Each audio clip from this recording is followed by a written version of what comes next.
Call this meeting to order. Will the clerk call the roll? Mark?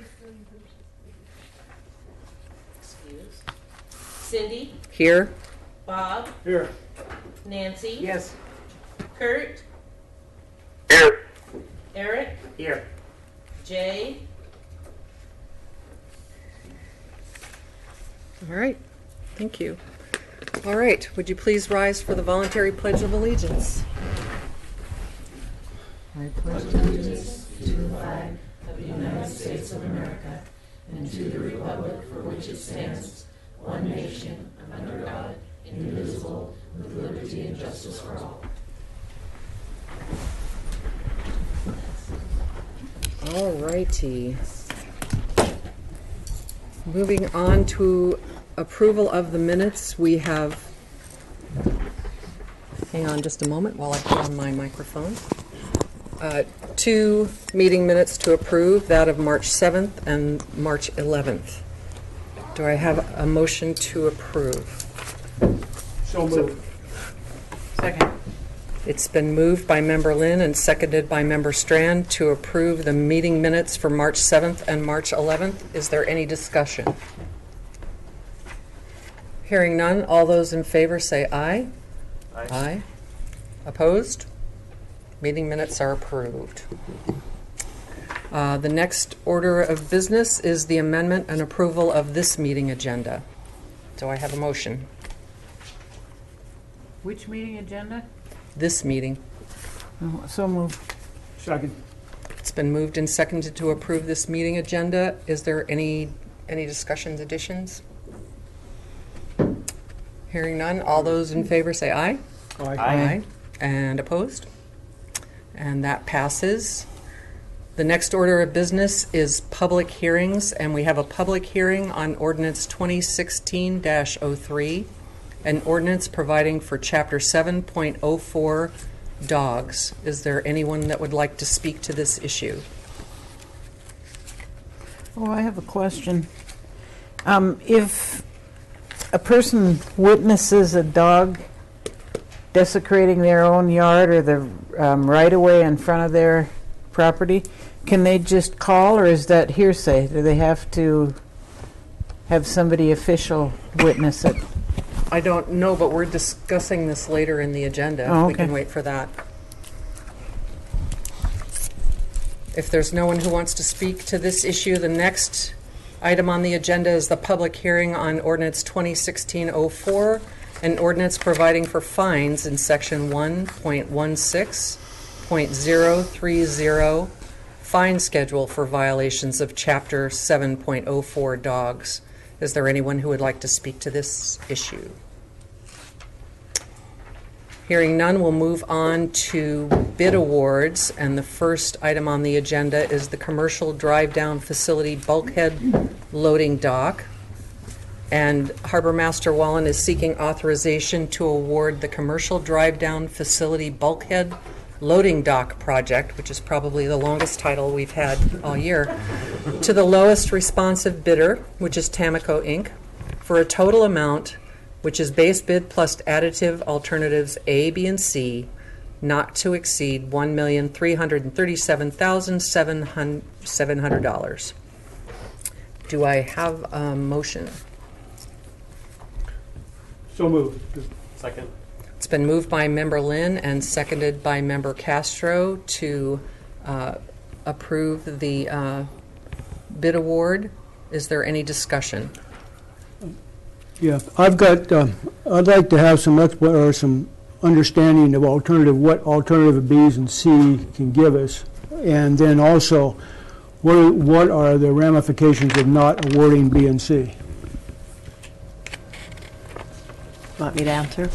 Yeah. Okay. Well, B is the dredging, of which we're permitted to January 31st, 2018. So there's we have the permits by the Corps of Engineers to do that part of the work. So that's one of the things why we have it in this project. And then C is addition of two fender piles that are, they just expand the face of the tieable space from 65 to 85 feet. So we can get a bigger boat, or we can get two smaller sailboat class boats in there. So the dredging gives you, at a zero tide, 16 feet of water. So versus having to live life around tides, being able to use the face of that facility on a higher tide. So at zero tide, you'd have 16 feet. A lot of our boats are drafting between 10.5 and 12 feet these days. So on a minus tide, you'd still have a couple of feet of water you could tie up there. Most of the boats that would have to play the tide game and only be able to use that facility on the higher stages of the tide. What, looking at another dredging project down the road for another, that we haven't got approval yet? We don't have that permitted. We don't, of course, have the money for Right. that. The last, and we did the North Harbor. That was about a $3.5 million project, which the feds came in and picked up that the cost of everything, the dredging portion of it. We had to split with Carl the cost of depositing those spoils up at the Baylor facility. So we'd have to find a location and all of that. But what we did in this bid is we put it, we left it up to the contractor to find the disposal site. Okay. Of which they Then found. what happens if we don't award B and C? Obviously, then the smaller boats, but could be tied later with another dredging project? If we get it permitted, Yeah. yeah, it could be. And it could be, you could. Okay, and the piling could be driven at a later date too? They could be. The beauty of both of those those added alternates is we've factored in the mobilization into the base bid, and so both of those would be considerably more expensive because you'd have to get the equipment here and pay double essentially for that part of it. Okay. So it's a good bang for your buck doing it all now. Go ahead. No, I was just asking if there were any other questions, Eric. Hello. So you want to dredge it to a negative 16 at a zero. Yeah. What are we sitting at now? What's? Well, part of it goes dry. Oh, it does. Yeah. And Significant. so part of it would be, on a higher stage of the tide, you'd have to wait for those for the same boats would have to wait for the higher part of the tide. How often would we have to re-dredge in order to be able to keep the same negative 16? Well, there's nothing really that's feeding that area. So like in the other parts of the harbor, you look at buildup coming out of the creeks and streams and things like that, and there's nothing on that side there so it would be years. Okay. Years and years. Yeah, Nancy? How many of these additive alternatives would you be able to do without dipping into your reserves? Well, I kind of explained that we have 1.2, so the base plus the alternate A, we'd have 58,000 left to spend. The base plus A and B, we'd go over about 95. But then that doesn't include inspection, which you also have on here, which is another 114,000. And there's no contingency on here, which is usually 10%. Yeah, I heard your council corner, your assembly corner because there. you hit rock out there, didn't you, on the Well, so I went through and looked kind of on the last harbor projects, and we do a pretty rigorous geotech study. We probably have the best known information in that area because we afforded a good geotech, and we've actually worked quite a bit of that area. That's been dredged, and it's been filled in with our own rock. A lot of this is rock that we put in the first phase, and now we're having to remove. So anyway, back to the other projects that we've had. you know, we haven't gone over much, about maybe less than 1%. I was looking at North Harbor, we went over 200,000, 156 of that thousand was the electrical upgrade for the 480 power for Chris Jensen and the Kestrel. So on a $7 million project, we went over 40,000 by finding some rocks that were hard to drive through. On the crane dock, we didn't go over anything on the base. It was, we had 2 fender piles that got busted in the process. One of our boats tied up to it and in gear and broke them. So while the company was there, while Western was there, I had them drive a couple of pilings. So that didn't go over at all. On the drive down, we went over about 110,000. 50,000 of that was a water meter that wasn't factored in and a circuit breaker that wasn't factored in, so we had to pay through our separate utilities. So that went over about 73,000, and that was because we were driving piling and they couldn't find bedrock. So we had to drive each one an extra 4 or 5 feet, and so we had to buy the extra piling. So in this, so realistically, that's we haven't ever gone over. And sure, tragedy could find us, but I don't know that we're going to risk. Yeah. I don't know that the contingency issue is going to really factor in on this particular, because most of it's fill. Yeah. My concern is this, Chloe, is that we have $2 million sitting in the reserve right now. In our fiscal year 16-17 budget, we're spending every cent of revenues we're taking in. If we do this, and let's say we add the 118,000 for the contract inspection, and I still believe there'll be some overrun of some sort. So you're looking at dipping into the reserves of about 400,000 plus or minus. Well, we factored in 255 is what we're at. Yeah. And so the past, history, if it was 1%, it'd be 12,000. Well, and then my concern is, we aren't replenishing what's there with what we're spending, out of the reserves. And then we have the other variable that I see is the fish tax, is that we don't right now know what's going to happen with our budget with the fish tax. I mean, we may lose the whole thing from the state. We just don't know. And that's this is why I'm asking the questions and my concerns. Well, when it comes into, we'd have to come back to you. The standard specs say that any single charge over 30,000 has to come back to you. Anything over 110% of the project, so that'd be 134,000. We got to come back to you if we spend any more than that. So, if things, go to hell and we end up having to figure out how we're going to meet the budget, we come back to you and you decide at that point if we stop the project right here or we don't, so you do have, at most we would go up to 30,000 before you would pull the plug. Do we have a contingency here that says that we can award part of it and delay the other part and make a decision in 100 days in the contract? It follows our standard specs, so I don't, I don't.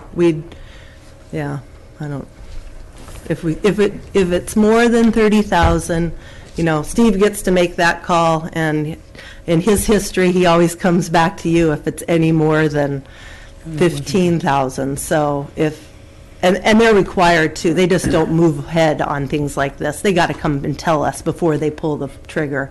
So if we do, we're not going to go spend an extra 200,000, and you don't know anything about it. You're going to get the opportunity to make that decision if need be.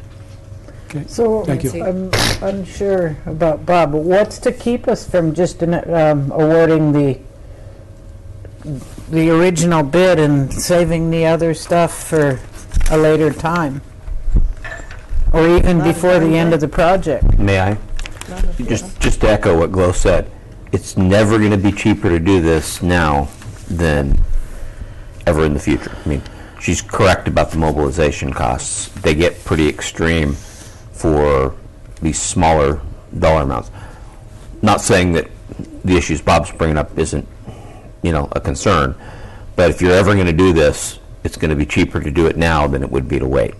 But it's a calculated risk, I guess. We've got, it's all in your court. I don't know how to handle this, Deb. It's up to the mayor. Then, yes, please, go ahead. And if you could come to the mic. You also have Carl in the back.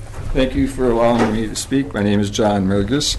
I'm speaking for myself, but I think I'm also consistent with the rest of the Harbor Advisory Board. I'm a member of that. And I'm the newest member of the Harbor Board. I was not at all involved in the early phases of this project. But at the first meeting I attended, Dick Somerville, the engineer from P&D, was there. And the one thing that I remember the most was that he used an example of what this bulkhead would have for capacity.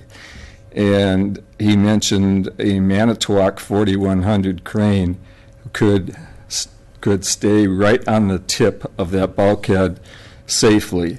Manitowoc 4100 is a crane I used to be involved with the Alaska Barrett Company out in Duncan Canal. It's a massive crane. And by coincidence, there's one at Alaska Marine Lines right now that is putting in the loading dock bridge there. And if you have an opportunity, it's only going to be there for another week or so, but you have an opportunity, go there and take a look at it. It's impressive. It has capabilities of lifting 250 tons. That's equivalent to 2 average seine vessels. Its own weight is equivalent to that. And I don't know of any harbor facility in Southeast Alaska that would have those types of capabilities. You're also going to be addressing the comprehensive plan tonight, and a major issue of that plan is economic development. And sometimes you got to spend some money to make money. And the capacity that this harbor would have for many, many decades with that type of facility has tremendous value. It's 50, 60 years, 70 years from now that's still probably going to be functional, and Lord knows what use it's going to have, but it's got to be a tremendous asset to the community to have something like that. And so the fairly small dollars you're looking at for completing the whole project, as the Harbor Board would like to see done, I think is a safe investment. And so I urge you to move forward with that totally. Thank you. All right, thank you, John. Hey, Cindy, can I chime in? Sure. I just want to take this one step further, and I think what John was trying to allude to was that all the bait sheds that are now currently out by the Coast Guard depot will be able to be now offloaded onto this drive-down dock facility. So, I think John is correct in saying that I think this will be money well spent, because now we can either release that property to another, to somebody who wants to use it, so we'll be doubling our income out there instead of what we are now currently making with just the one income. So there is a way of putting some of this money back into the coffers. Okay. And again, it's never going to be cheaper. I always wanted to see it bigger, and I think this is a good compromise. And so even though I understand we're all trying to be really, physically conservative, but I think this is a time that we can, we can't afford to wait to do this project. So I'm going to be voting yes on this as it's presented. Okay, Kurt, thank you. Carl. I just had a comment more geared towards Assemblymember Lynn's question about holding bid prices for the alternates. Mm-hmm. Normally, there is a provision in a bid packet that says they have to honor their pricing for a certain amount of days. I'm not really sure what's in this one. Normally, it's between 60 and 90 days, but that only holds true until the contract is awarded and in place. after the contract's in place, if you don't award the alternates, to get those work items included in the project, you have to go back and ask the contractor for a proposal, which may or may not be the same prices that they offered you originally in the bid. So it's kind of a risk to go away from known pricing and award a contract without all those alternates, as you don't know what they're going to cost in a month. Okay. I appreciate that clarification. Did you have something else you wanted to say, Glo? Okay. No, unless there's other questions. Any other discussion? If there's no other discussion, will the clerk call it? Oh, sorry, Kurt, go ahead. Sorry, I just had one more thought here, Cindy. I'm sorry to butt in. But, you know, the liability that, that the city assumes right now by using the dock at Petromarine, we have in the past had a crane truck, put their stabilizers out and actually put a hole in the bottom of that concrete structure out there. And I don't think we can afford to be repairing more structures when we could have one here built for this cost. So anyway, that would also free that dock up, for other uses other than just loading and unloading bait shit. So anyway, it's just another reason why I think we need to move forward with this project as it's been presented and put this one to bed. So thank you. All right. Yes, Eric. Real quickly, so Glo, just for a matter of perspective, how much was the dredge project on the North Harbor in order to? What was that? How much was the dredge project for the North Harbor? It was about $3.5 million. Okay. So this right here would just kind of encompass the area just directly around the bulkhead then? Yep. Okay. Yeah, it would take the entire face, would you'd get a minus 16 at a zero tide. Okay. Yeah. Okay, good to go? Mm-hmm. All right. Will the clerk call the roll? Kurt, Yes. Nancy, Yes. Bob, Yes. Cindy, Yes. Jay, not here, Mark, not here, Eric, Yes. thank you. And we have voted unanimously to award the bid for the commercial drive-down facility bulkhead loading dock. With all three alternates. With all three alternates. Thank you for that clarification. The next bid award on the agenda is the Borough Communications Tower. Police Sergeant Holmgren on behalf of the Petersburg Police Department, Petersburg Volunteer Fire Department, Emergency Medical Services, and Petersburg Search and Rescue are seeking authorization to award the Communications Tower project to the lowest responsive bidder, which is Peak Signals, LLC, for an amount not to exceed $69,850. And they have a Homeland Security grant in hand for $63,739.50 that will go towards funding this project. Do I have a motion? I so move. Second. It's been moved by Member Strand and seconded by Member Lynn to award this bid. Is there any discussion? Hearing none. Will the clerk call the roll? Nancy, Yes. Bob, Yes. Eric, Yes. Kurt, Yes. Cindy. Yes. And that also passes unanimously. The next item on our agenda is a bid award for Pump Station 1 and Force Main Upgrade Phase 2. Assistant Public Works Director Cotta is seeking authorization to award the Pump Station 1 and Force Main Upgrade Project Phase 2 to the lowest responsive bidder, CBC Construction, Inc., for an amount not to exceed $574,000. And at current, the project is coming in under budget, but they need an additional loan for $180,000, which they are applying for. This is being funded through a loan and a grant from ADEC.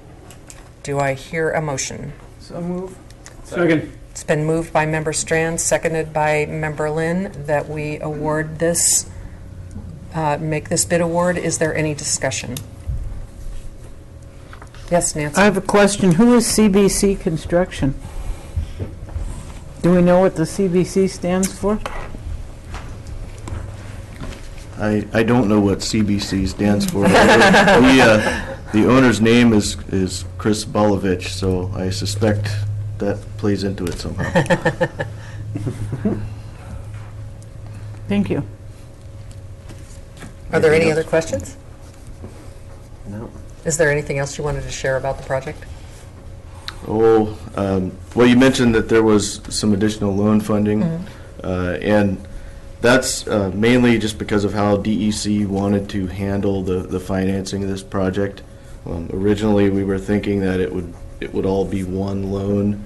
DEC expressed desire, for whatever reason, to split construction into two loans, and so we were planning to have a separate loan for this phase 2. However, DEC kind of doubled back to their original position, which was let's have phase 1 and 2 as part of the same loan, and so therefore we're doing a loan increase rather than a different separate loan for phase 2. All right, thank you. Anyone else? All right, will the clerk call the roll? Cindy, Yes. Eric, Yes. Nancy, Yes. Kurt, Yes. Bob, Yes. And the bid award for Pump Station 1 and Force Main Upgrade Phase 2 passes unanimously. The next item on our agenda are visitors' views related to the agenda. Is there anyone that wishes to speak to items related to the agenda? Item 15B. Sure, come on up, Brian. You're welcome to come up and I could wait until it comes up to basically answer questions. it's your call, Cindy.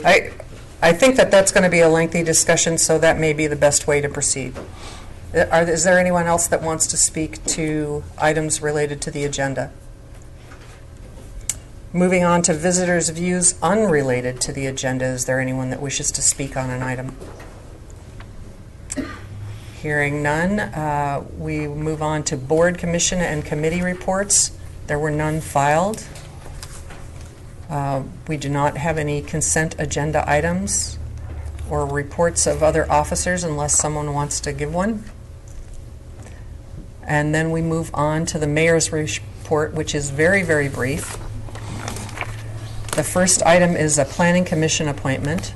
We've received a letter of interest from Harold Madallen to fill a vacancy on the planning commission, and we thank Mr. Madallen for his willingness to serve. And if there's no objection, we'll appoint Harold to the Planning Commission.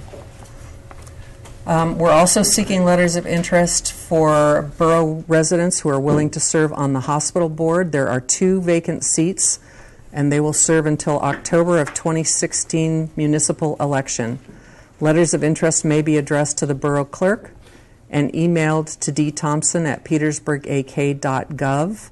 or mailed to Box 329, Petersburg, 99833, or dropped off at the Borough Administration Office. And I would encourage folks to, if they have an interest, to do that.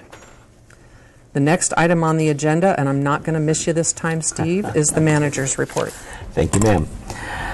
The Firefighter 1 course started on February 13th. We had one person, attending all of the classes, and 2 people that are kind of been hit and miss. On the emergency trauma technician course started on February 28th. We have 9 participants, 4 current firefighters, 3 new EMS volunteers, and 2 who are taking the class but have no plan to volunteer. Just a reminder to folks, this is some pretty critical stuff for the community. If we can't get enough volunteers, at some point I've got to start looking at how do we at least get people on ambulances, and it starts to get really, really expensive. We have to hire people for that. So encourage folks to get involved where they can. Sandy taught 2 basic life support for healthcare provider courses to a total of 12 people, and we had 3 individuals go through the recertification process for our emergency trauma technicians. So thanks to those folks who are participating and helping out. We'll keep talking about this, but shout out to the community. Police and fire departments will activate the Code Red system, which is the reverse 911, and the tsunami siren on March 30th around 10:15 a.m. to participate in a statewide exercise to commemorate the 52nd anniversary of the 1964 Alaska earthquake. This will also serve to test our emergency notification systems. So when you hear the siren go off or your cell phone go off, if you're registered for Code Red, we're testing things. The 17th annual Fireman's Breakfast was held on March 13th. Just want to thank Petersburg Fisheries, Hammer and Wecon, and the Trading Union for sponsoring and hosting the community breakfast in support of the fire department. Power and Light is actually down 2 linemen going into our summer construction season. This may have an adverse effect on some major projects that come up. Take full responsibility. This includes my decision on the 2 openings to delay, possibly cancel, replacing one of those 2. Kind of continued effort to reduce our expenditures, and we're going to give it a try with just replacing one of the positions with a journeyman, and we'll keep an eye on it, and if it looks like we're not keeping up, we'll revisit this middle of the year, later in the year. In the police department, Officer Williams has moved to a part-time status. Seems to be working well for both her and the department. It's kind of a joint thing, us to save some money, and Officer Williams wanted a little bit more time. So this is working, allows us to keep her on the payroll, and she does a really good job for us. So far, so good. Officers Preston and Raleigh completed their certification training in Sitka. The actual certification will be awarded once they complete the required 12 months of employment. Just kind of, again, heads out to the community.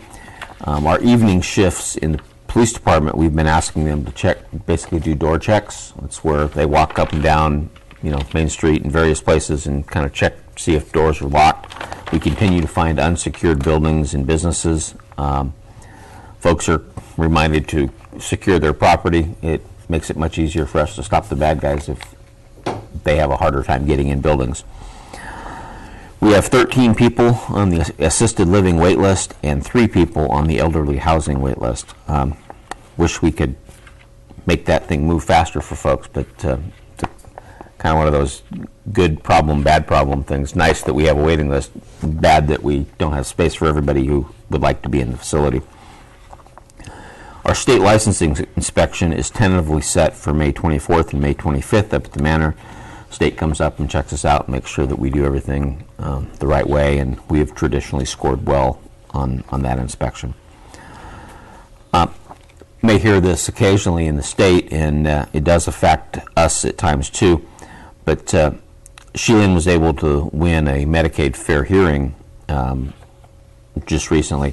That one win in the hearing means we back bill Medicaid about $45,000. That's just for one resident.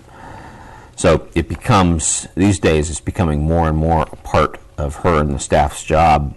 The office staff's job is having to fight these battles with Medicare and Medicaid to make sure that the borough gets the money that is owed and that the resident can continue to stay in the facility. So it goes for both reasons. Congratulations to the library. They received a $3,000 grant from First Bank for our summer reading challenge. Thank you to the staff at our local branch for being such an enthusiastic supporter of the program. This is the 7th year they have helped fund the program. We have also submitted applications from the library for 2 grants, the Public Library Assistance Grant and the Institute for Museum and Library Services Basic Grant. These are things that actually help us continue programs and operations at the library in small ways without having to spend all of our own money. We've also seen some recent rise in the number of students and folks needing tests proctored at the library. And this is everything from university midterms to professional certification tests. We charge about $25 a test to proctor it, and it's becoming a big part of what they're working on at the library. So we're trying to keep an eye on it. We are also continuing to work with our IT provider to find a way to do a better job on the bandwidth that we have available at the library without adding tremendous amounts of cost. So they call it a bandwidth shaper. We really don't know what that is. Apologize for that. But it's basically designed to help us manage the public internet at the library. We're going to start testing that in late April and hope that we can see some improvement for the speed that people experience there. Our harbor staff went to Wrangell a week or two back to reapply for the Homeland Security TWIC cards in preparation for the upcoming tourship season. So we have to send them ever so often and go through the certification process to make sure that we meet all of Homeland Security's rules. Public Works staff has been working on construction of a new water parts shed to replace a portion of the old parts shed that we had up at the facility. The structure is mostly complete except for paint and other finish items. Thank you for the group for taking that on themselves. People will start to see some ditching and culvert work along 8th and Oslog streets. This is in order to start prepping those streets for paving this summer, and we'll continue on as we need to, and I'm sure I massacred that name. After reviewing the proposals received for the Baylor conveyor replacement project, we've postponed the project. Basically, our budget was $100,000. The lowest achievable price for the work was $160,000. So we're going to kill the project for now and kind of revisit it in the future and see if we can either find a new way to attack it or hope for better bids next time around. Seacon plans to mobilize back to Petersburg basically this week and restart construction March 28th. Sounds like what they're going to start on is the concrete between basically this intersection and the bridge, and hopefully that gets done soon. So, and they will start their public information campaign to let the public know what lanes will be blocked and when, and the schedule. We're looking forward to the bridge being a little less bumpy. Due to staffing cuts at Parks and Rec, Public Works will assume the borough's custodial responsibilities for the grounds and outhouses at Greens Camp, Wilson Creek, and Banana Point Boat Launch. These are agreements that we have with Alaska DNR. The functions are paid for with funds provided by the state, and DNR has indicated that this funding, for the moment, will be provided in 2016 at the same level as in past years. Just an encouragement to folks in the public who use those facilities. The less you mess them up, the less our maintenance guys have to go back out there, and we'll have a better shot at keeping it nice for everybody. As we've reduced staffing in some of these areas, it's going to be harder and harder for us to get out there as frequently as we once did. Streets crew has been assisting with moving furniture and equipment and artwork out of the municipal building in preparation for our upcoming renovation project. We're trying to do this a little bit at a time, and working through this month with the main move at this point probably occurring the week of April 18th. So we'll start seeing stuff moved around quite a bit, and we appreciate all their help that they've been doing for us. Last week, in partnership with the Petersburg Indian Association, the Trading Union, and the Tobacco Prevention Coalition, Parks and Rec had our Kick Butt celebration. This included hot dogs, chips, vegetable, and fruit trays. Parks and Rec served over 150 hot dogs and had a ton of families and kids out to play on the bounce houses. May have seen, they also had their bubble ball soccer teams got prepped at that thing, and then last Thursday evening had their big match at Parks and Rec. So it's good viewing at Facebook, or you can see pieces and parts of it. Parks and Rec is working with the Chamber of Commerce to place a storage container in the back aquatics parking lot to give them a place to store their Mayfest and 4th of July equipment. This will also allow us to use the container to build a covered area to park our Parks and Rec van in the future. It's, we've got enough room back there to do this, and it makes it easier for the Chamber if they've got a better place to store this stuff. The Ducky Dive will be held on Saturday, March 26th from noon to 3 this year. We have a ton of great prizes, so folks, please come out for that. And the park staff cut down some dangerous trees at the Sandy Beach Park, and we plan on holding another Dead and Down event in the park in the next few weeks. This is basically an opportunity for the community members to purchase a permit from Parks and Rec to come out and take out any dead and down trees that are in the park. We did it a few years ago and it was pretty successful. People came out and got wood. And one thing not on my report, for those of you who didn't know, more sad news, if you didn't know, Donnie Hayes has submitted his resignation and he will be leaving us. His last day is the 3rd of June. So please, out there in the listening audience, make a point of going by and telling Donnie thank you for all the things he's done for us and between now and the time he leaves us. So that's it. It's just questions. All right, thank you. Anybody have any questions? Actually, I had a question about the permit from Parks and Rec about this the free firewood thing. How's that work out? Pretty simple. We have 5 permits that it's $25 per permit, and basically that permit just allows you the opportunity to take any of the bucked up wood that will be in the park. Because my staff will actually go out there, buck up all the wood, and make sure it's along trails and areas that are fairly easy to get to. Wow. And then the folks that have permits will have the opportunity to go into the park, load up the back of their trucks and trailers, and take that away for us. And then we're actually working also with the Petersburg High School wrestling group.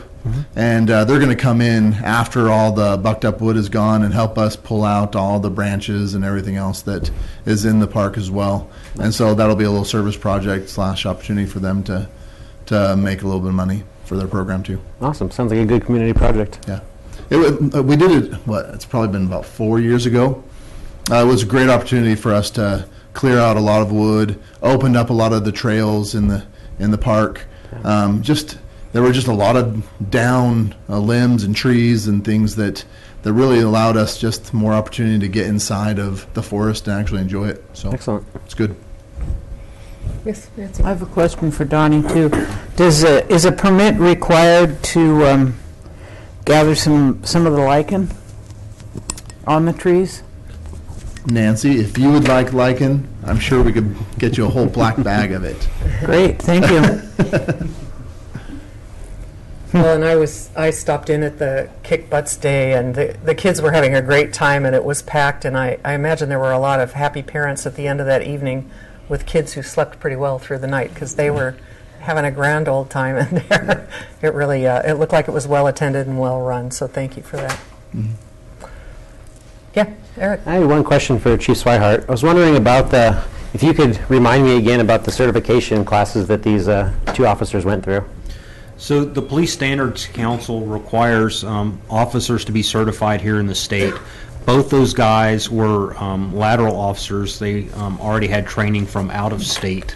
So they went through an abbreviated 2-week academy course in Sitka rather than the full-blown 14, 16, 18-week program, depending on how it's laid out. And part of that certification requirement is that they be employed as an officer with the department for 12 consecutive months before they award the basic certification or formally recognize the out-of-state certifications. Okay. Nice. All right. Somebody. Good. All right, moving on to unfinished business. We've got an ordinance for 3rd and final reading. Ordinance 2016-02 is an ordinance adopting the comprehensive plan dated February 22nd, 2016 for the Petersburg Borough. And I want to read a little bit about this. The Planning Commission recommends the adoption of the Petersburg Borough Comprehensive Plan dated February 22nd, 2016 with additions, generalized land use maps and definitions dated February 22nd, and Petersburg Waterfront Master Plan and appendices also same date. At the March 7th Assembly meeting, a motion passed to add the following wording to the comprehensive plan. Any proposals to implement a land use code for areas outside of Service Area 1 should include an advisory vote of those people affected. After consulting with the borough attorney and the Alaska Division of Elections, it's been determined that the advisory vote of those people affected wording is too expansive. Clerk Thompson suggested to the Assembly via email that Section 7.05 of the Borough Charter may cover this issue. Section 7.05 Planning and Platting within unincorporated areas reads, In the unincorporated neighborhoods within the borough, the Assembly may establish by ordinance advisory committees for the planning, platting, and land use regulation pertaining to the area encompassed by the respective neighborhoods. The Assembly shall, by ordinance, establish the role and authority of each advisory committee. This allows the Assembly to call for letters of interest from outside of Service Area 1 residents willing to serve on an advisory committee that would hold meetings and gather public input from outside Service Area 1 residents, and then report back to the Assembly if there were ever the desire to implement planning and zoning regulations outside of Service Area 1. Borough Attorney Heidemann via email suggested that rather than an election, in addition to following Section 7.05 of the Borough Charter, a survey of landowners or registered voters located within the boundaries of the area in which zoning is contemplated could serve the same purpose. And I need a motion to approve this ordinance. I'd like to move to rescind that amendment that we voted on. Is now the proper time to do that? I think we can do that, yes. Then I so move to rescind Bob's amendment of last meeting on the second reading of the comp plan. And I would second that. It's been moved by Member Strand and seconded by Member Castro to rescind the language inserted at the last meeting and go with the original language in the comprehensive plan. Is there any discussion? Member Castro. Yes. Because I understand it's a sensitive subject to a lot of folks, especially those outside of Service Area 1. And my original vote, I was trying to satiate their desires to be able to be heard. And upon further review, after finding that it's explicitly written inside of our borough charter, I feel it'll just be more expensive and much more effort of a lot of our borough staff in order to be able to complete these actions. I just see it as being kind of unnecessary and superfluous, and I would like the original wording to be used instead. Bob? Well, obviously, I'm going to have to vote no on this. I have an alternative amendment that I'd like to go through, but I see it differently, is that when we formed the borough, there were a lot of promises made to people outside that, without interference of these people. The comprehensive plan, and I probably have at least a dozen letters that was sent to the contractor to that extent. And I feel that the plan itself never recognized what the desires of these people were. I'd add one other thing to that, is that, when you go to the poll, you may say one thing, but when you go to the poll and nobody's watching, you'll make a vote. And that vote may be different than you do otherwise, and that's why I feel very strongly. I agree with Sarah Heidemann that a survey would do the job, but I think it needs to be anonymous. And I agree with her also that it should be residents only. But I do think those people, each individually that own property outside, should have a right to say yes or no whether they wanted it. So I agree that with Sarah Heidemann that 7.05 of our borough charter covers this exact thing. So I'm inclined to think that anything else is redundant. So I will be voting to rescind. And Bob and I were on the radio today, and I feel that there are other mechanisms that allow people to weigh in on how they feel about this. And I also feel like it's already covered in the borough charter. Yeah. Any other discussion? Just one other comment. Yeah, Go ahead. Go ahead. Go ahead, Kurt. I'm sorry. Yeah, okay, thank you. I assume that if the Assembly wants to be bullies about this, an advisory vote or even a vote,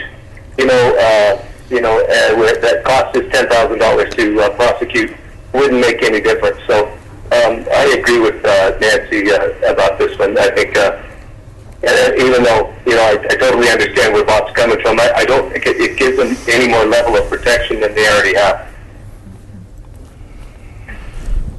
Eric? Debbie, may I ask what it would take the borough to be able to implement a survey as opposed to an actual vote? Well, Eric, in my mind, it would be if the assembly were to ask for an advisory survey, the assembly would need to tell the clerk's office exactly the boundaries of where the survey will be sent, and then we would get out our property tax roll. Depending upon how the wording is, if there is wording about this, whether it's registered voter or property owner. If it's property owner, we get out the property tax roll and we mail a survey. Either that or we put it on the borough website and we advertise it or something along those lines. If it's registered voters, then I would do the very same thing, but just off of the registered voter list, which would take some time because I'd have to figure out, physical addresses within the boundaries of wherever the advisory survey was asked to be sent. And could this be a GIS exercise where it could be simpler to be able to select all residents outside of Service Area 1? Or would this need to be like a hunt and peck, try to find individual homeowners amongst, a whole slew of names? Do you see it as being a long process in order to be able to implement this? Debbie, could I answer? Yes, maybe? thank you. Yes, because I'm not sure. If it's residential, Two different answers. you already have If that. it's everybody outside Service Area 1, then it's a little easier process. That's actually a number we can, not, but a little more automated, I guess, in a sense. If it's a unique piece of that, so that's the hunt and peck. Okay. That's the having to look at maps and try to figure out, if the assembly said we want to send it to registered voters that live in Papke's and Point Agassiz, you get the idea. Now suddenly we've got to figure out, by looking manually at a list and try to figure out who lives where, and that's a little harder. So it kind of depends on when you get to that point, what's the direction the assembly takes. Do you say everybody outside service? In other words, if planning and zoning wants to do land use everywhere outside of Service Area 1, I think that's probably an easier thing. It's a bigger number, but it's easier to get to those and know that you're correct. If you try to cut and slice that, it makes it a little harder. Okay. Debbie? I agree. And I wouldn't allow the assembly to just say Papke's. They would have to tell me from 9 mile to 13 mile or something like that. Yeah. Okay. In order for me to actually do it. Okay. Are we done? So the motion is just to rescind the language that was added at the prior meeting. That's what we're voting on at this time. And so will the clerk please call the roll? Bob? No. Cindy? Yes. Nancy? Yes. Eric? Yes. Kurt? Yes. And that motion passes 4-1. So now I need a motion to approve the comprehensive plan as it was originally worded. So moved. Is there a second?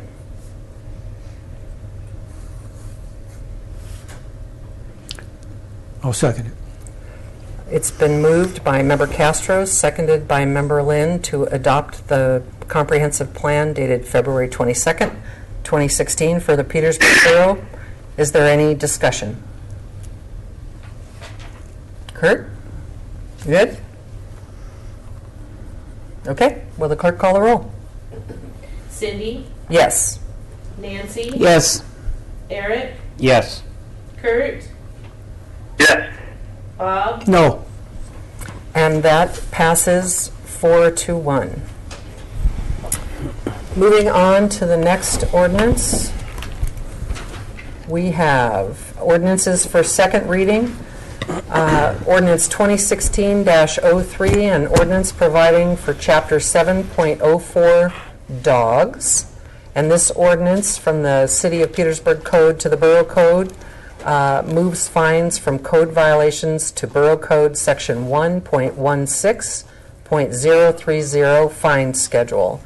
And the following changes have been made to the ordinance since first reading. The word certified has been struck out in the definition of service dog, and Section 7.04.080 vaccination. The sentence certification of vaccination must be presented prior to licensing has been added. Do I have a motion to approve? So move. I so move. I need a second. Bob. Okay, I'll second it. Okay, it's been moved by Member Lynn, seconded by Member Strand, that we adopt this ordinance. Is there any discussion? I have the same question that I asked earlier about, does an official person have to see it, or, I mean, is it hearsay if somebody else complains? We need more than just a complaint if an officer is going to issue a citation for that. So we would need some kind of corroborating evidence. But if we get a complaint and evidence, we can certainly issue the ticket. Okay, so a witness is needed. A witness and probably some more corroborative information above and beyond that. You know, it may be a photo or a video. It may be an admission from the dog owner. There's a couple different ways we can get that, but we need a couple of very specific pieces of evidence before we can write I bet we could come up with some. You have to be identifiable as well, so. Anyone else? Hearing none, will the clerk call the roll? Eric? Yes. Kurt? Yes. Nancy? Yes. Bob? Yes. Cindy? Yes. And that ordinance providing for Chapter 7.04 dogs passes unanimously. The next item on the agenda is Ordinance 2016.04, an ordinance providing for fines in Section 1.16.030 fine schedule for violations of Chapter 7.04 dogs. And this revises the fine schedule to include violations of the Borough Code Section 7.04 dogs. The following changes have been made to this ordinance since its first reading. 7.04.090E, the words "a dangerous" have been added for clarification, and 7.04.140A, the words "quarantine as directed" have been added for clarification. Do I have a motion to approve? So move. Second. It's been moved by Member Strand, seconded by Member Castro to approve this ordinance. Is there any discussion? I have one question. When I look at the ordinance, it also looks like it includes something, a fine for an alcohol-related issue. There were a couple of fines that were updated. I think they were documented in the meeting, previous meeting. But there was the alcohol ordinance was an update. And then there was another one in the traffic section 11, 12, 20. And those were the only two updates outside the animal control ordinances.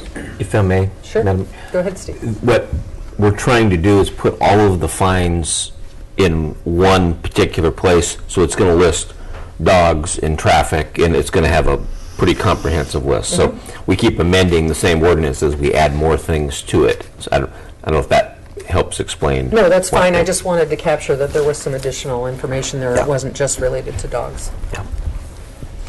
Are there any other questions? All right. Will the clerk call the roll? Eric? Yes. Kurt? Yes. Bob? Yes. Nancy? Yes. Cindy? Yes. And ordinance 2016-04, an ordinance providing for fines for violations of the dog chapter of our Borough Code, passes unanimously. And I am going to call a 5-minute break because our next discussion item, I think, will be lengthy. So if we could be back here at 7:05.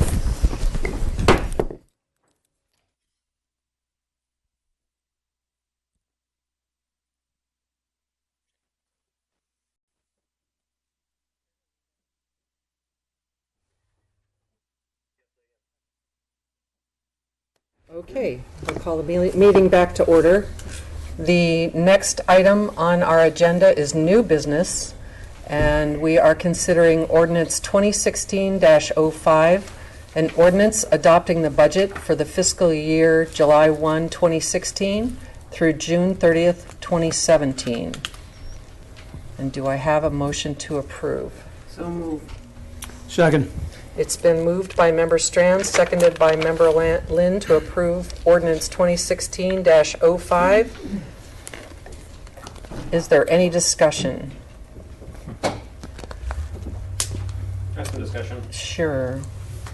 Well, I just had some issues with the balance sheet on the mental health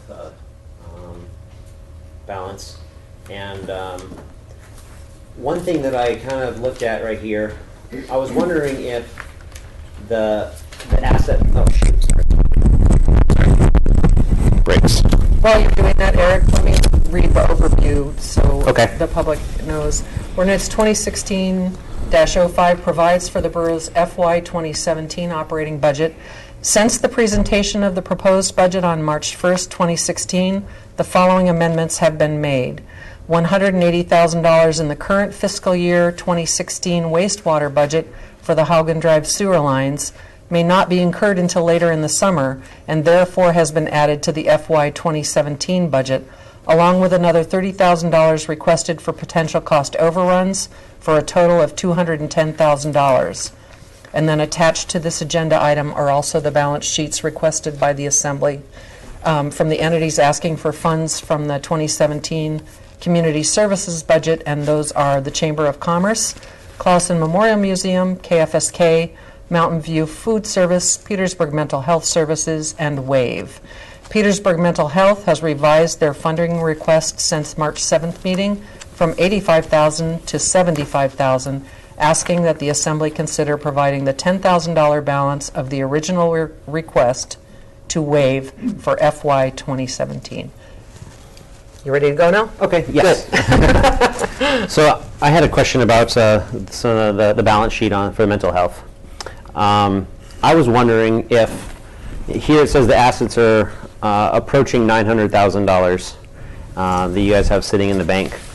And so that would kind of make, at least with the initial request, nearly 10%, your request would be nearly 10% of your existing bank assets. And I think that the $10,000 you're offering to WAVE is a kind gesture, but I don't know if that fully, I don't know if the need is there, whereas WAVE is asking for 120% of their bank balance, and which really documents a firm need for that funding. So I was wondering if there was any information that you have to be able to substantiate the need. Kathy. If you're gonna, you need to come up to the mic. I have to say, that was kind of fun. I was going to stand in the back of the room and show. The Assembly did get a narrative from us. There's a couple pages explaining our fund balance that we've had for a while and what we plan on doing. We have some programs that we work with WAVE on, and we know that they need a funding bridge just for this coming year, for sure. And knowing that it's tight for some of the departments in the city, we thought it'd be a nice gesture of us to offer to give up some of ours toward WAVE.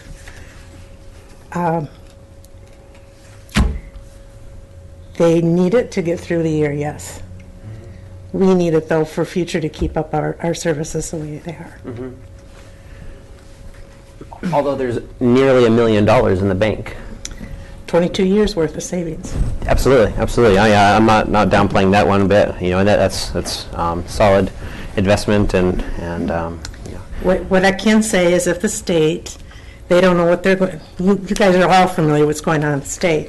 Absolutely. If they pull our funding just for 1 year, you'll see half of that fund balance go. I saw that To be used. And that was. I know I was a little bit. Let's see. I know I'm a little confused about this. The behavior health totem arms budget for the proposed fiscal 17, and just all the different columns we have in here. I didn't exactly know which one we were really using, so this right here. Okay, what we wanted to do is, right now our accounting has been strictly the behavior health and some of the special programs that we get for the state. A couple years ago, they got the totem arms building, and this was a budget illustration to combine both our rental operations up there and our behavioral health, because eventually any of those extra programs that we get money for are going to be gone. That budget is laying out, if you took our current year budget and stretched it out to the future using both the totem arms income and expenses and just the behavior health, that is what our base operating is. Okay. Okay.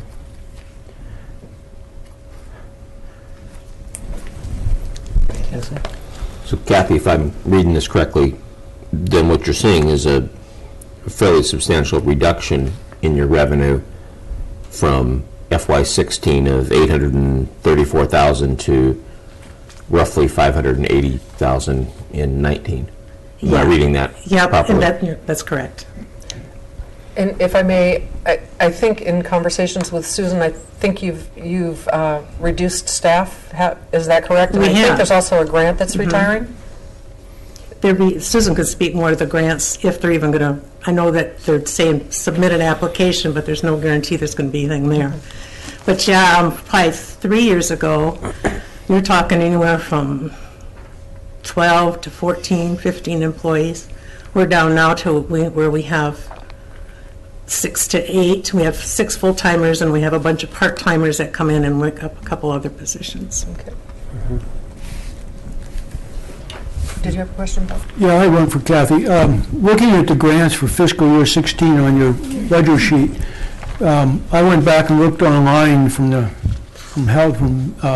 state. There was 2 other grants on there too, I believe, that don't show. Is that true?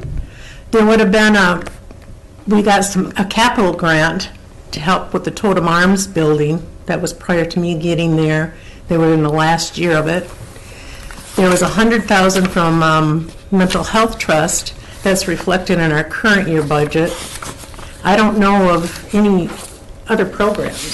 Those are our pilot projects, our trauma pilot projects. Oh, I thought though he said he didn't see those. Oh, okay. On the grants, yeah. Right, those are those are like special programs that they give out, and they have like a pilot program to run. And those are the ones I said that they just said, yeah, go ahead and submit a grant, but they're not guaranteeing if those will come through or not. And those are actually would have been helping that agency carry through, along with some grants for federal money that we worked with the Wrangell community on. Those help bridge over the shortfalls we would have had. Okay, thank you. Are there any other questions?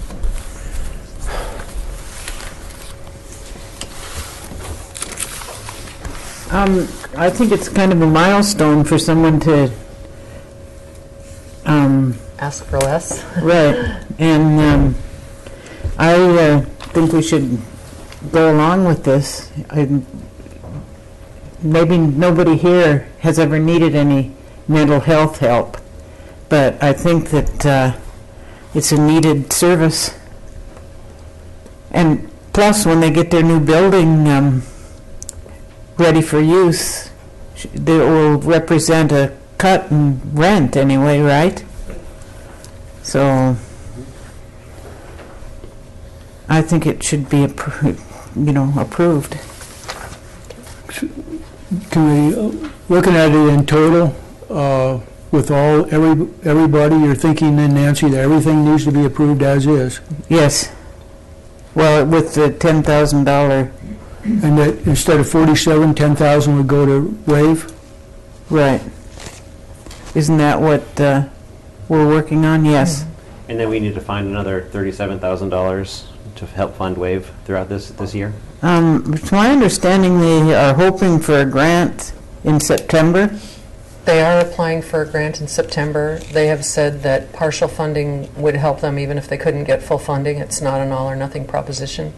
I had recommended that we take the extra TRT money and give that to Clausen Museum as part of their request. Take the general fund money from them in the same amount and move that towards WAVE, and we could get them up to about $17,000, but I can't make a motion. I have a question about doing that. Then does that lower our grant to, what is it, 5,000 some? For less for the museum, so that next year when we're applying and we need...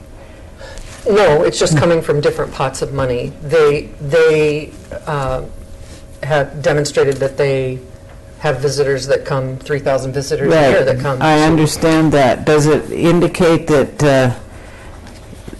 the grant will remain? It's been, I think, 42,000 for several years, or a few years anyway. Will it continue at that rate even if there's not TRT funding next year? I think you're asking me to crystal ball something. I have no idea what our revenues are going to be in the future. I can't answer that. I mean, that number one, it's up to the next assembly. Number two, you know, we look at, when we put this stuff together, we look at what's requested every year from the community services folks. We plug it in, and then we try to match that up with whatever else is going on in the budget, and then when we present this to the assembly. So maybe if I rephrase it, Nancy's concern might be that by changing how we fund it this year, it always has to stay that way, and that could potentially turn into a funding deficit for the museum. There's no requirement, if the assembly changes it this year, to leave it that way versus changing it back to the way it was before. But I can't guarantee that because that's the assembly's decision. Okay, thank you. So let me try. Cindy? Sure, go ahead, Kurt. Is Annette in the audience, or could she speak to what the minimum amount of partial funding that she would accept, so that we have a way of determining what it is that we can afford? She isn't here today, and my understanding in talking to her was there was no minimum amount. She was happy to get whatever might come their way, and I see Susan Omer nodding in the affirmative, so I assume they've had that conversation too. Go ahead. That's okay. Yeah, not that I've ever needed an but you know, I feel as though that's probably just about as important as mental health. So I think we should try to figure out how we can give them as much funding as we can without compromising our own needs. So anyway, that's my 2 cents worth. Okay. So to move it on, I'll move that we have a motion on the floor. Okay. We do? Repeat your motion in total, Nancy. The motion was to pass the... With... Just to approve the budget. Well, and then she mentioned the $10,000. Right. And then we're going to reduce Petersburg mental health to 75 then? Is that because that's what they wanted? Is that part of that motion? That's how it's written up, yes. Okay. All right, I'm just make sure I understand the rules here. So, with the changes to it, the TRT money and the, is that, I'm including that in the motion, is that the way you understand it? Or does that happen later? What changes to TRT? No, I made that suggestion. Your motion was just to approve the budget with the $10,000 reduction from mental health to WAVE. Somebody could make an amendment. That's correct. If you wished. And I suppose the amendment could be to take the excess TRT money. Jody, help me out here. It was only $6,900.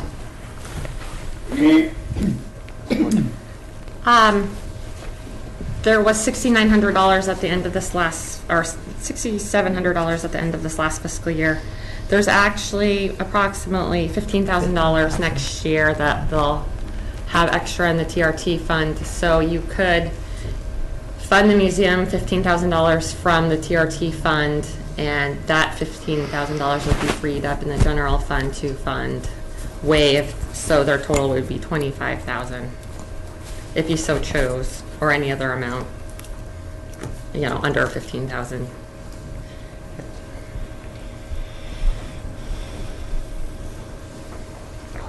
What's the pleasure of the Assembly?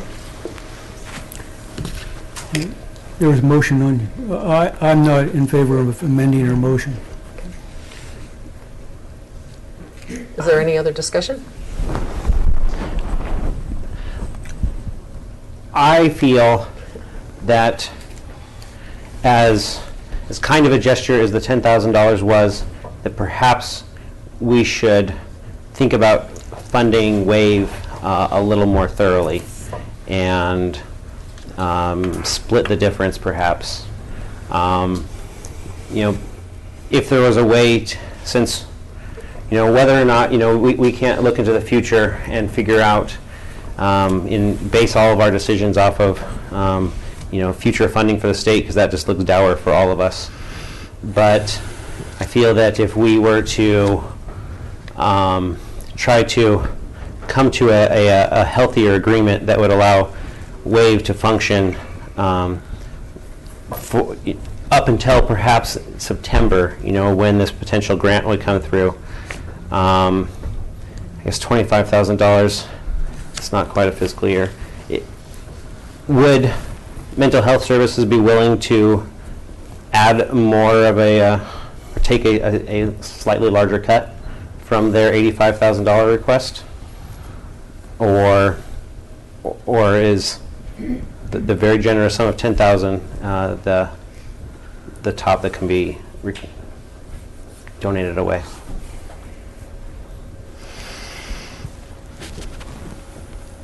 I suppose I'm posing the question to you, Kathy. I'm sorry. Me? Or yeah, the representative of mental health.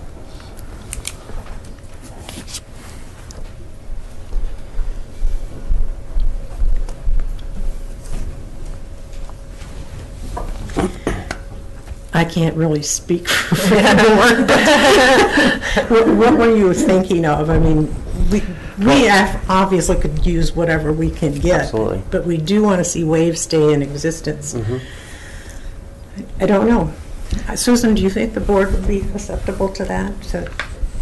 Any more? I guess I have to come up too. You do. You do. Still like the blue cans. I'm Susan Omer. I'm the director of Petersburg Mental Health. I think that is a tough question, in that we're looking at a lot of changes that we're trying to prepare for and already making a lot of cuts. We also eliminated our health insurance plan. So although we do have money in the bank, I want you to know that we are making real cuts that have impacted us. And so although $10,000, like you said, seems like a small gesture, it feels like a big gesture for us. Mm-hmm. In that what we kind of decided in talking together was, we're all going to be bleeding, why not start bleeding more this year? But it wasn't like we've got tons of money, let's just give $10,000. And it was more like, we know we're in a very difficult situation, and we are going to be making huge changes in the way we deliver service, in what we can do. And an extra $10,000 going away this year on top of the other things we're going to experience means we'll bleed harder this year. Mm-hmm. I would rather not bleed more than we're bleeding, but that's not up to me. That's, it is up to a very difficult decision for the Assembly to say, what do we value? What do we want for our community, and how are we going to pay for it? Okay. I wish I could be a better answer for you. Does that help at all? It does. Nancy? Is it possible for me to make an amendment to my original motion? I believe so, yes. Okay, do we have to withdraw the first motion first, or? I think you can make a friendly amendment to your own. Yeah, you can just amend it. Okay, then I will amend that the trade between the TRT to the museum and that amount deducted from their grant amount be added to the amendment, or to the original motion. So $15,000 from the TRT funds to fund the museum, and that $15,000 added to the $10,000. No, I don't think it's 15, isn't it 6 or something, 6,000 something? It's 15. Oh, is it? 6 was from last year, 15 is this year. Oh, I thought what you were discussing was the 6,000 something. You choose an amount you're comfortable with in making your amendment. Yeah, the 15,000 is the number we're talking about for next year's budget. So where you were headed, the 15,000 plus the 10 would be 25 to waive, I believe. Okay, then I'll make that amendment. And we need a second on that amendment, I believe. I'll second it. Okay. Is there any further discussion? Hearing none, will the clerk call the roll? Bob, Yes. Eric, Yes. Kurt, Yes. Nancy, Yes. Cindy. Yes. And the amended motion to fund the community services budget with the changes of $10,000 from mental health, original request to waive, and $15,000 from the TRT fund to Clausen, which will free up $15,000 to waive, is included. And that passes unanimously.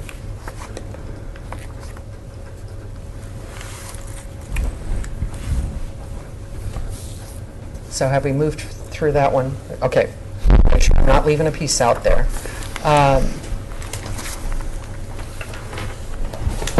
Did I skip something? Is the motion to pass the budget all in that same? Actually, we probably should vote one more time. Sorry about that. That was the amendment. Let's vote on the original. Okay.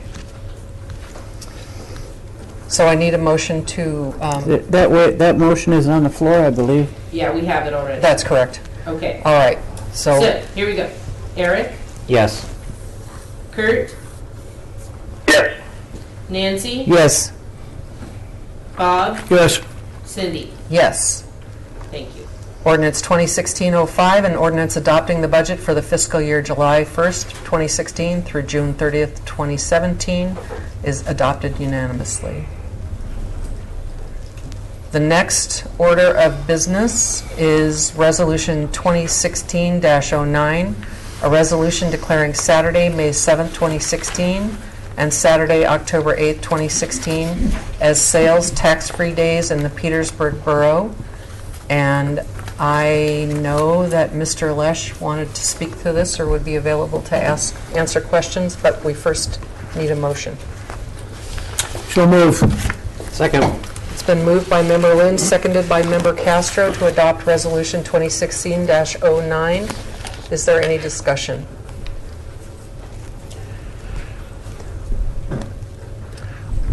Go ahead. Well, I guess this probably question should be posed to Jody, and I was wondering how much revenue in sales tax did the city lose out last year on sales that occurred during the 2 sales tax-free days? Sure. From our records, May of 2014, or excuse me, 2015, was $12,692, and October 2015 was $9,887. I suppose if you think about it on the flip side, that's a lot of purchases that were made on that day too for all the local businesses. I guess the concern that I have about this is at a time when we're talking about budget challenges in the state, I think this sends the wrong message. I understand merchants have said that it's some of their best sales days of the year. It's really unclear to me whether that just shifts purchases from one day to another, or it's purchases that would not have occurred otherwise. Mm-hmm. But I have a little bit of a problem with this, given the current budget climate. Nancy? I agree. I wonder how many people wait till a tax-free day to make a purchase that they would have made before or after. I mean, with the sales tax cap anyway, $72 is the top that anybody could be taxed. So any of the bigger budget items, I mean, a refrigerator for $2,500, you still only get taxed $72. So But there were a lot of purchases that were made that day in order to a total $12,000 of lost revenue, potential lost revenue. You know, but that $20,000 is the, I'm sorry. No, go ahead. $20,000, I'm just thinking out loud here, is that the deficit that we're giving Wade right now. So that I see where you're coming from. Ron.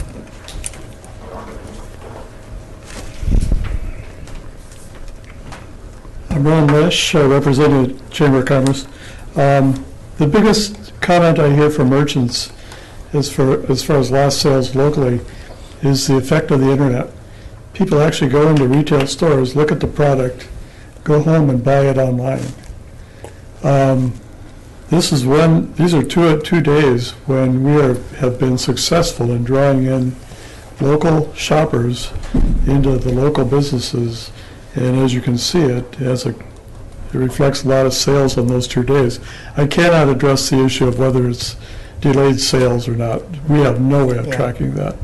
That's a supposition. But I think anything you can do to stimulate retail sales in this town in the long run, not just these 2 days, the more times you can get people into the local stores, the better it is. And overall, your sales tax over time will, I suspect, continue to go up if you give some encouragement. So I hope you'll look at the long haul. A person may buy his roofing material on a tax-free day and save the $72, but a project drags on longer than buying the roofing. You go to the hardware store and buy your screws and your roofing paper, and there are sales after that. Also, people come in from out of town.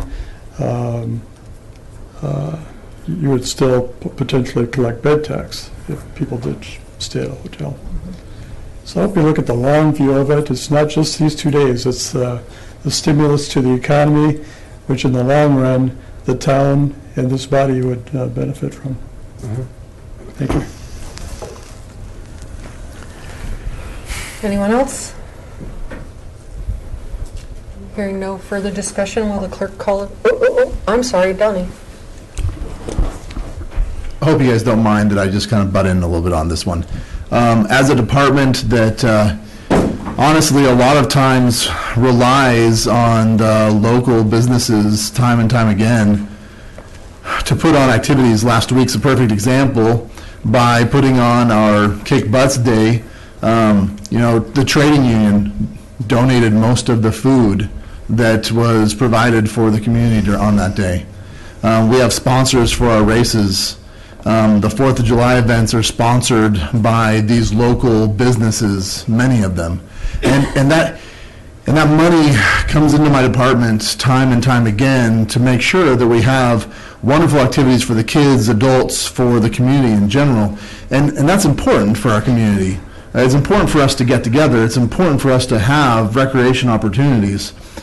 And so I hope that the Assembly will take that into consideration as well, that this is a moment of goodwill for those businesses that really do support the borough, substantially. And I know it's, close to $20,000. I get that. And it's $20,000 is a lot of money. I mean, I could do a lot of great things with that. And I get that. But at the same time, I also know that if we're not seeking to support those businesses at some point, they may not be here. And then the trade union is not able to donate food to help, a free event like last week. Or, Hammer Weekon's not able to donate a couple of fishing poles for our ducky dive that's going to happen this coming weekend. These are things that I truly hope that as you're just about to vote, that you guys will take that into consideration. Thank you. I guess the flip side of that, Donnie, is we would have $20,000 in the general fund that we could put in your budget to do those things. And I wish that it was easier to track the true impact of having tax-free days on local businesses, because I do recognize that the businesses in Petersburg are very generous and support a lot of activities in town, and we wouldn't have the quality of life here if they didn't. So that's not the issue at all, but I hear what you're saying too. Yeah, I couldn't agree more with that statement. Sometimes it's not about money, though. Sometimes it's just about that feeling of, hey, oh, okay, the borough really does support me. And when I'm constantly going in begging for money, it's nice to have that little piece of goodwill. And I get it. This is a really, really hard decision to make. The borough is going to continue to have to make these really difficult decisions, and it's going to come up time and time again. But thank you for making these decisions. I know they're really important. Did you want to say something else, Ron? Ron Nash, representing Chamber of Commerce.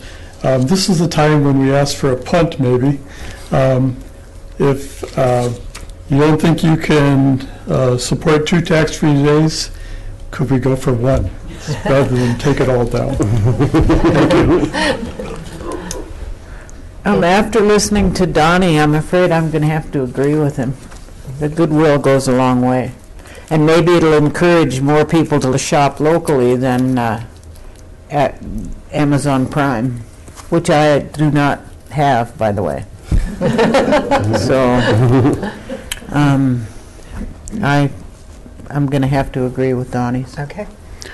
I'm going to have to agree, at least for this year, but I think we're really going to have to take a look at the taxes in the future and how we're doing business, but it's going to be much broader than this, I believe, we have to look at. So I'd vote affirmative this year, but next year the rules probably are going to change.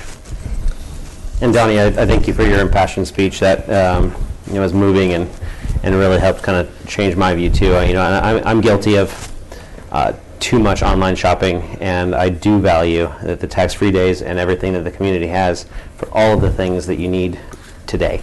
And and I'm always happy when I do buy things locally, because you have business owners who are friends and people you mingle with all the time. So after thinking this out, I have to second Bob Lynn about that maybe this is something we can revisit in the future, but I agree that this is a good thing for the community. Well, now that we know that Eric Castro is the shopping problem in Petersburg, and I guess I'm inclined to say that the Chamber needs to think about it next year, but it's been a tradition that we've had for a long time. So if that's all of the discussion, Kurt, did you have anything to add? Well, I thought while everybody was confessing their problems with shopping, the only time I ever shop outside of Petersburg is when what I need is not available. But otherwise, I do shop in town. And I will confess that last year during one of the tax-free days, I tried to actually pay taxes because I don't agree with it, but they wouldn't allow me to do it. So I agree with Bob. I think this will be the last time I'm going to vote yes on this, and it's not because I don't support the businesses, and it's not because I don't believe that this isn't a worthy cause, but this is the only community in Southeast Alaska that not only gets your citizen sales tax exemptions, but we also have sales tax exemption days. So we're really going to have to take a real hard look at this, and I want the community involved in this conversation, because we are going to be looking at fund reductions from the state, and we are going to have to be more self-supporting. So I'll vote yes this time around, but this is the last time I can do it. All right, thank you. All right, will the clerk call a roll? Bob? Yes. Cindy? Yes. Eric? Yes. Kurt? Yes. Nancy? Yes. Thank you. And that passes unanimously. Resolution 2016-09, a resolution declaring Saturday, May 7th, 2016, and Saturday, October 8th, 2016, as sales tax-free days in the Petersburg Borough.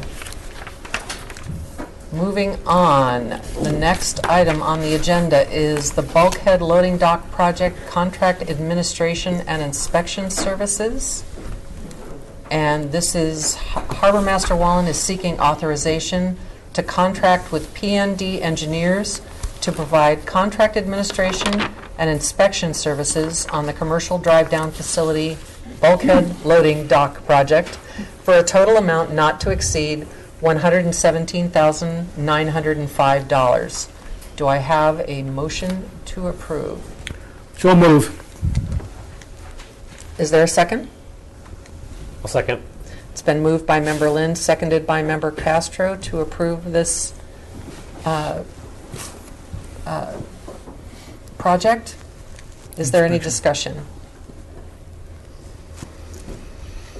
And I just wanted to add that according to the memo, $255,700 of overage and inspection comes from harbor fees and grant if all of the addendums are awarded. Oh, yes, Member Castro. I'm just looking at it right here too, and it says they've budgeted one inspector working an average of 60 hours a week over the period of 8 weeks. So they would just be there pretty much just on site the entire operation. Yes, many times these construction projects, are happen around tides and things like that. So they put in longer than a 40-hour week just so that they're available kind of at the whim of the contractor.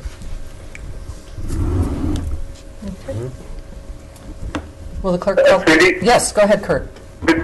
This is a question for Gloria. Gloria, seeing how it's a local hometown construction company that's doing this project, don't we have some way of being able to hold those guys' feet to the fire in case they don't do this project the way it's meant to be done? And do you think it's really necessary to spend this much money at this time, to have an inspector to come down?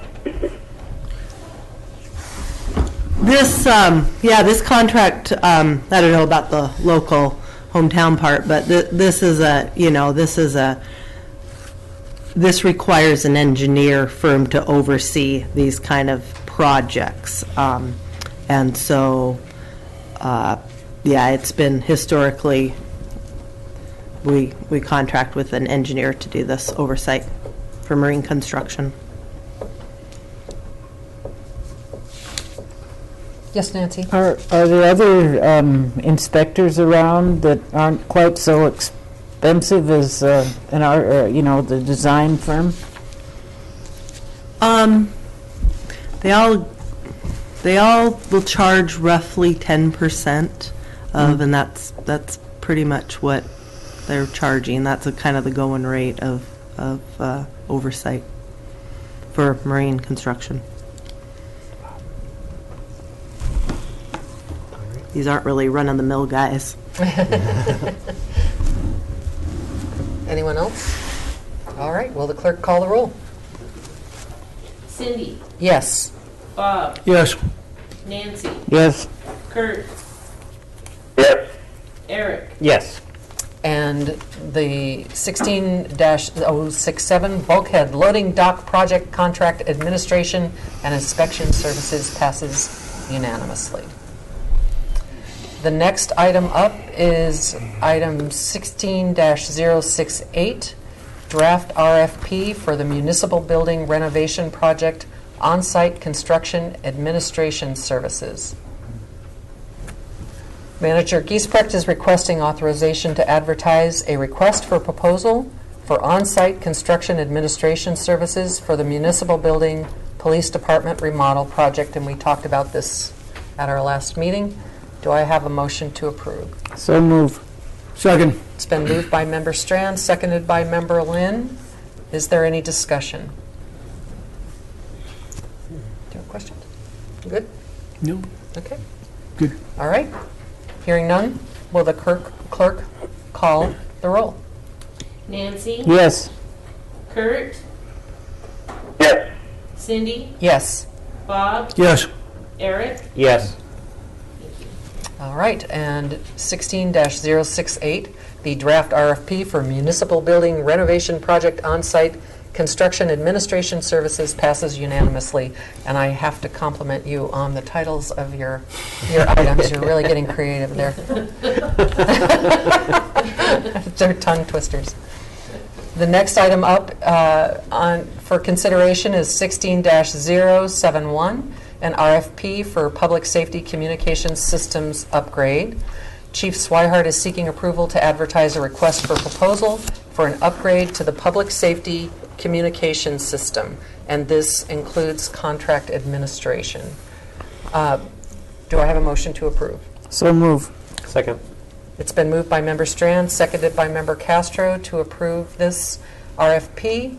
Is there any discussion? I talked with the chief about a couple items, one of them being, when I read the particular types of equipment, I don't know one of them from the other one, but I will say, looking at the logic of it, right at the end of it, I asked the chief if we could take a look at, it calls for the purchase of the equipment and then the installation of the equipment and then the testing of the equipment. But on the test, I think there's just one line for the testing part of it. And one of the things is we want an operational system when we're all done and the contractor walks away, that we don't have interference and everything else. And there's really just one line in there that but I think that needs, I'd just suggest, and I'm not going to make a motion, I just suggest we take a look at that. It probably needs to be expanded a bit, what we're asking them to do. Then the second one is that has to do with, if we're going to have a contract inspector for the municipal building, then we have a contract inspector here, and the way it's worded, the two of them aren't talking, we don't have it written so that our building contractor inspector works with this one or vice versa, so that we have a hand-in-hand. Right now, it's kind of running down two separate paths, and I just asked you to take a look at that before you put it out. Definitely will. Thought I did some of that, but I'll go back through it.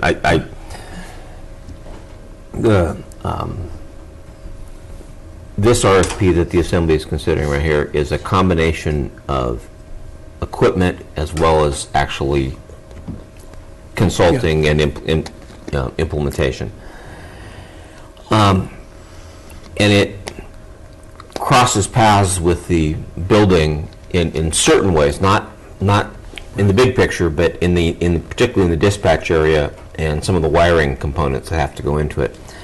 And I thought I had some meetings put in here that they had to meet with the part of the team of the contract administrator, but I'll go back through that and make sure. When you talk about the two, that's what I'm asking you to take a look at, Steve. Yeah, and I thought I had something in here about that, but I was thinking I had seen that as well.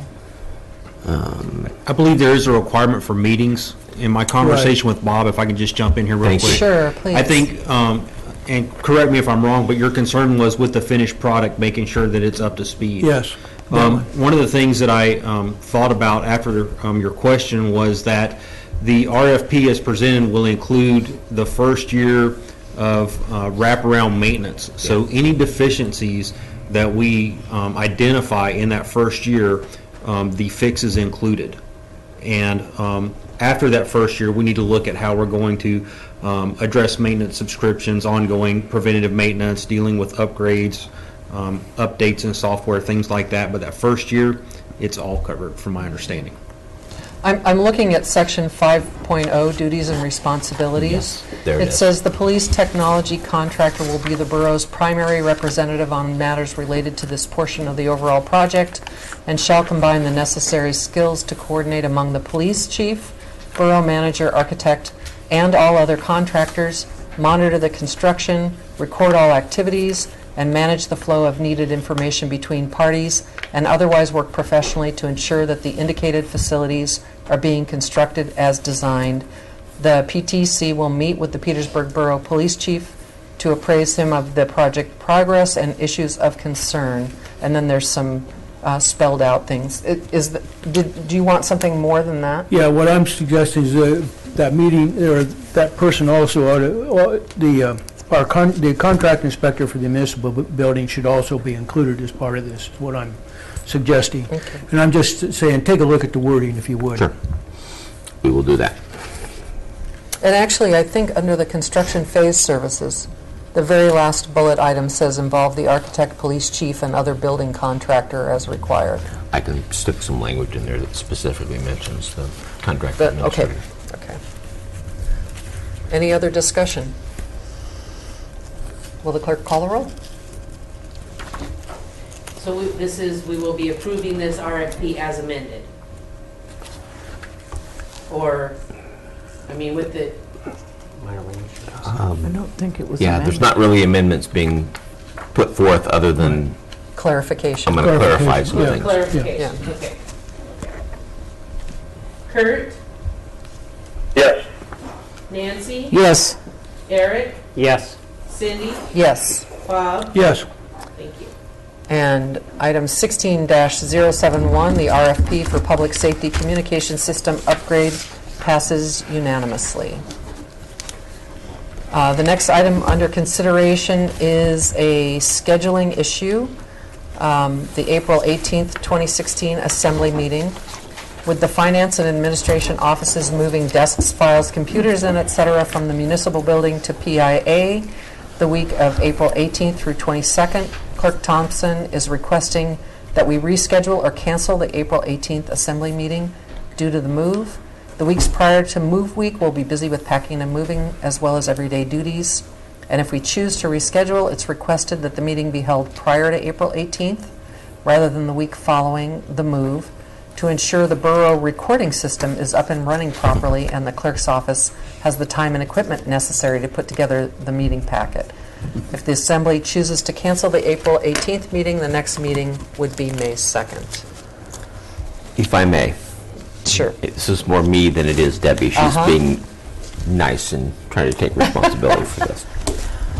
We will be moving our operations the week of April 18th. We have consultants, technology consultants coming in that Sunday, and the first few days of that week are actually going to basically be installing our network and connectivity up at PIA and making sure it all works. And then they're going to be on hand when we actually physically move things Wednesday, Thursday, Friday, and into the weekend. So the biggest challenge with having a meeting on the 18th is all of the work that goes into creating your packets. The week prior to that, we're going to be in frantic mode of trying to make sure everything gets packed and ready to go. And if we have to put a packet together, that takes away from that. So that's the first big issue with the meeting of the 18th. The week after is probably even worse. That'd be the first day, Monday, that we're actually in the PIA space, and there's no guarantee that we're going to have everything up and running to have an assembly meeting. Plus, it would back to the packet would mean Debbie and Mindy would have to put the packet together right during the week we're moving, which doesn't work real well for us either. So that's where we're coming from.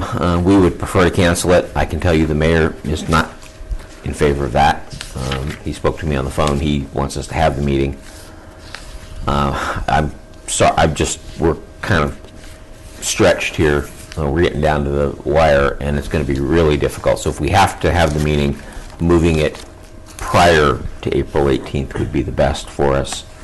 It's not ideal. It'd be nice to not have to put a packet together and give us that extra time to get stuff done. But that's kind of the story. Okay. So there'll still be a meeting April 4th? Yes. And surely this huge packet this time has covered just about everything that's going to come up for the next month. So, and then the first meeting in May is practically the first day in May. So, frankly, I don't see any reason not to do it and have it done right. Would you like to make a motion? I'm so move That we just skip the second meeting in April and have a meeting on May 2nd. Is there a second? I'll second it. Okay, it's been moved by Member Strand, seconded by Member Lynn to cancel the April 18th meeting and have the next Borough meeting on May 2nd, 2016. Is there any additional discussion? And I guess I would ask, is there any critical Borough business that the Assembly that would needs be to mine. attend to that would get missed or deferred? The approval of the budget, it takes 3 readings, and that would have been the 3rd reading. To be honest with you, I'm not sure that's a bad thing. It gives us a little bit more time to figure out what the legislature is doing and potentially have to make changes to the budget based on that. So, Jody, our drop dead date is the end of June, or June 15th or something for the budget. Yes, but I need approval of the budget to set the mill rate at a meeting after, before June 15th as well. So, does that work for the? May's fine. Yeah, that's what I thought. And my only other concern is, will we have a quorum at the May 2nd meeting? And I don't know. I believe I'll be here. Does anybody know whether or not they'll? I'll be here. Okay. I'll be here. And Kurt, do you know if you'll be able to attend? Yes, I will be able to attend the May 2nd meeting, but I will not be here for the April 4th meeting. Okay. Any other discussion? All right, will the clerk call the roll? Kurt, Yes. Nancy, Yes. Bob, Yes. Cindy, Yes. Eric. Yes. All right, and the motion to cancel April 18th meeting and have our next meeting on May 2nd, 2016 is unanimously approved. Moving on to communications. Are there any communications to report? I have had none. And then the next item on the agenda is assembly discussion items, and the first one is recognitions, if anyone has any recognitions. Yes, Glo.